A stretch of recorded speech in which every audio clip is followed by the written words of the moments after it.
दोस्तों, टाइटल में आपने देख ही लिया होगा। मैं आपसे किस विषय पर बात करने जा रहा हूँ इस वीडियो में। खटीक जाति के बारे में। वो बहादुर जाति जिनसे मुग़लों की रूह कांपती थी।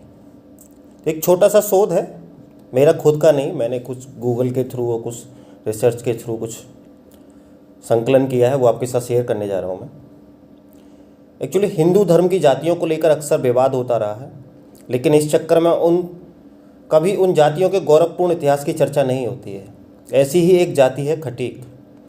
बीजेपी नेता और विद्वान विजय सोनकर शास्त्री ने खटीक जाति से जुड़े ऐतिहासिक तथ्यों को एक जगह पर संजोने की कोशिश की है।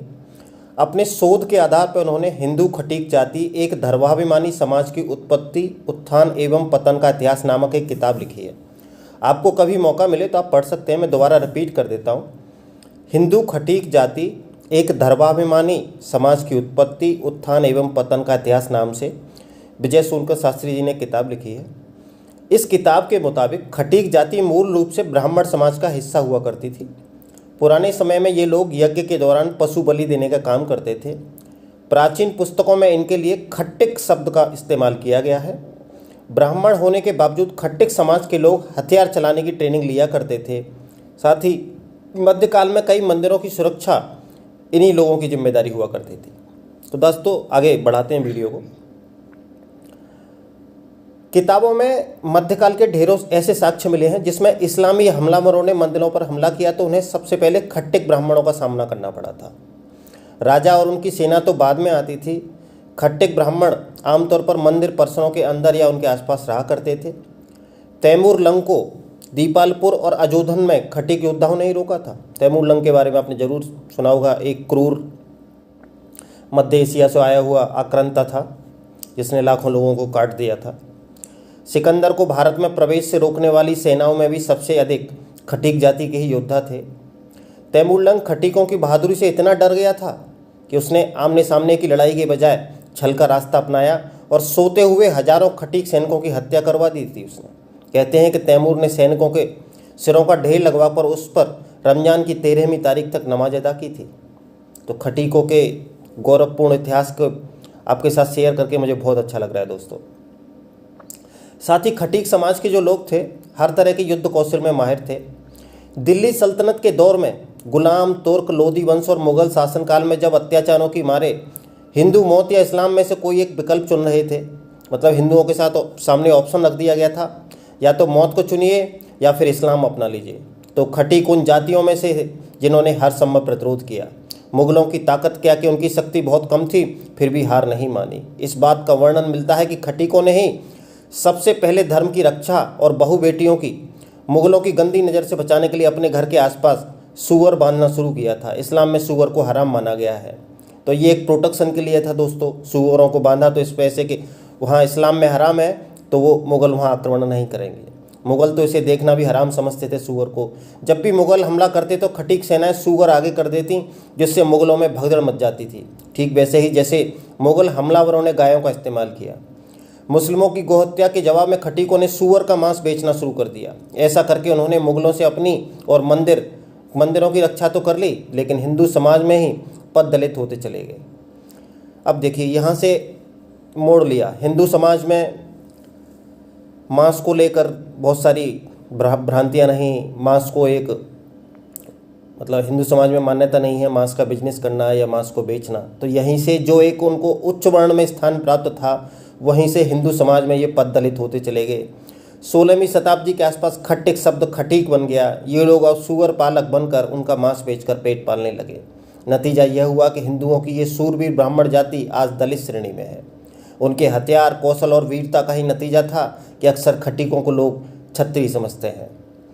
तो दोस्तों, किस तरह से एक उच्च वर्ण की जाति, देखिए मैं क्लियर कर देना चाहता हूँ इस वीडियो के माध्यम से, मैं भारत में जाति व्यवस्था, हिंदुओं की जाति व्यवस्था के खिलाफ हूँ। जाति व्यवस्था के आधार पर समाज, हिंदुओं ने जितना नुकसान झेला है, हम जाति व्यवस्था अब अगर हम एक होते, उच्च वर्ण और निम्न वर्ण में नहीं बटे होते, तो शायद हम इतने समय तक दूसरी मुग़लों के या अंग्रेज़ों के पराधीन नहीं रहे होते। तो दोस्तों, आगे बढ़ाता हूँ वीडियो को।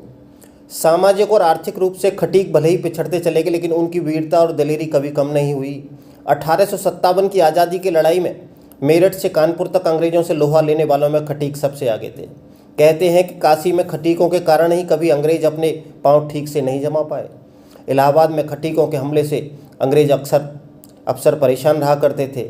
क्रांति को कुचलने के बाद अंग्रेजों ने खटीकों के गांव को सामूहिक रूप से पेड़ों पर लटकाकर फांसी दे दी थी। नेहरू ने अपनी किताब भारत एक खोज में भी इसका जिक्र किया है, लेकिन उन्होंने यह नहीं लिखा कि ये लोग खटीक जाति के थे।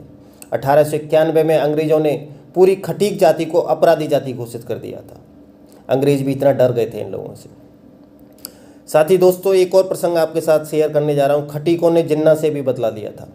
आज़ादी से ठीक पहले 16 अगस्त 1946 को 16 अगस्त 1946 को जब मोहम्मद अली जिन्ना ने डायरेक्ट एक्शन की घोषणा की थी तो मुस्लिमों ने कोलकाता शहर में हिंदुओं का नरसंहार शुरू कर दिया था। लेकिन 1-2 दिन में ही पासा पलट गया और खटीकों ने मुस्लिमों का इतना भयंकर नरसंहार किया कि बंगाल में उस वक्त मुस्लिम लीग सरकार के मंत्री ने सार्वजनिक रूप से कहा कि हमसे भूल हो गई। बाद में इसी का बदला मुसलमानों ने बांग्लादेश के नोआखाली में हिंदुओं का नरसंहार करके लिया। आज हम आप खटीकों को अचूक मानते हैं क्योंकि हमें उनका सही इतिहास नहीं बताया गया है। दलित शब्द का सबसे पहले प्रयोग अंग्रेजों ने 1931 की जनगणना में, मतलब 1931 की जो जनगणना की थी अंग्रेजों ने, उसमें डिप्रेस्ड क्लास के रूप में लिखा था अंग्रेजों ने पहली बार। जो दलित शब्द था उसे ही बाबा साहेब अम्बेडकर ने अछूत के स्थान पर दलित शब्द में तब्दील कर दिया।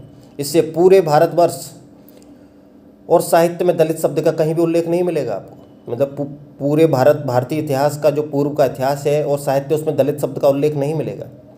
ये दलित शब्द आया 1931 में जो जनगणना करवाई अंग्रेजों ने, डिप्रेस्ड क्लास कहा उसमें, उसी को बाद में बाबा साहब ने अछूत के स्थान पर दलित शब्द के रूप में बदल दिया। दोस्तों, मुसलमानों के डर से अपना धर्म नहीं छोड़ने वाले, हिंसा और सुअर पालन के जरिए इस्लामी हमलावरों का मजबूती से मुकाबला करने वाले खटीक ब्राह्मणों को दलित जाति की श्रेणी में डाल दिया गया।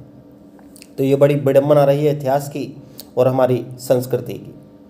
भारत में 1000 ईस्वी तक सिर्फ 1% अछूत जातियां थीं दोस्तों, लेकिन मुगल वंश का खात्मा होते होते इनकी संख्या 14% तक हो गई। आखिर कैसे हुआ ये सब? आखिर हुआ कैसे ये सब? इतिहासकारों ने ये सब हमको क्यों नहीं बताया?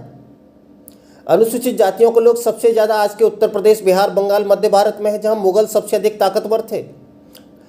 डॉक्टर सुब्रमण्यम स्वामी ने खटीक जाति को भी ब्राह्मण माना है। डॉक्टर सुब्रमण्यम स्वामी के बारे में जरूर आप लोग जानते होंगे। स्वामी के मुताबिक आज अनुसूचित और ओबीसी कैटेगरी की ज़्यादातर जातियां ऐतिहासिक रूप से ब्राह्मण या क्षत्रिय हैं। इन्होंने जाति से बाहर होना स्वीकार किया, लेकिन मुगलों के जबरन धर्म परिवर्तन के आगे ये लोग नहीं झुके। प्रोफेसर मैथ्यू एटमोर शेरिंग की मशहूर किताब है दोस्तों एक, हिंदू कास्ट एंड ट्राइब्स। उसमें उन्होंने लिखा है कि भारत के निम्न जाति के लोग और कोई और नहीं बल्कि ब्राह्मण और क्षत्रिय हैं। ये जातियां मुगलों के आने के पहले सामाजिक रूप से ऊपरी पायदान पर हुआ करती थी। स्टैनले राइस ने अपनी पुस्तक Hindu customs and their origins में यह भी लिखा है कि अछूत माने जाने वाली जातियों में अधिकतर वो बहादुर जातियां हैं जो मुगलों से युद्ध में हार गई और उन्हें अपमानित करने के लिए मुसलमानों ने अपने मनमाने काम करवाए। तो ये दोस्तों छोटी सी इन्फॉर्मेशन थी, आपके साथ शेयर करना चाहता मैंने शेयर की है। आपको ये जानकारी अगर लगती है कि आपके समाज के बारे में, देश के बारे में, हमारी संस्कृति के बारे में कुछ इन्फॉर्मेटिव है और इस तरह के वीडियो मैं अगर आगे बनाऊं, आपके पास इन्फॉर्मेशन जाए, तो मेरे चैनल को आप प्लीज़ सब्सक्राइब करिए। अपने दोस्तों के साथ इस वीडियो को ज़्यादा से ज़्यादा शेयर कीजिए और मेरे चैनल को सब्सक्राइब करके बेल आइकन को दबाना प्लीज़ मत भूलिएगा।